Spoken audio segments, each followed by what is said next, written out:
अम्मा जरा मानी त खणी अच, बुख लगी है जाम, खाया पो वञा कम ते, देर थी वई है जाम।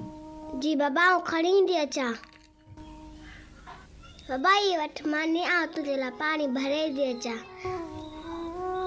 मानी भी हिकड़ी है, बुख भी जाम लगी है, घर में अटो बि न आहे। जेकॾहिं आऊं थो मानी खायां त नंढड़ी बुख ते वेंदी, मूंखां त बर्दाश्त थी वेंदी, नंढड़ी खां बुख बर्दाश्त कान थींदी। इन करे नंढड़ी सां कूड़ थो हणा, मां मानी खाधी आहे, ही तूं मानी खा। अम्मा अजरा। जी बाबा।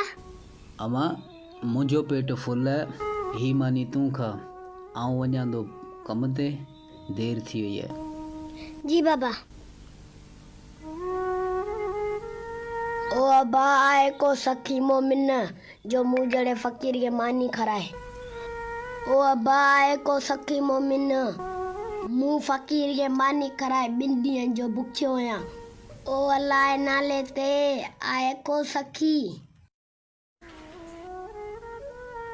अदी मुंह फकीर के मानी खराई आ, अल्लाह करे तो सदाई आबाद हूंदी।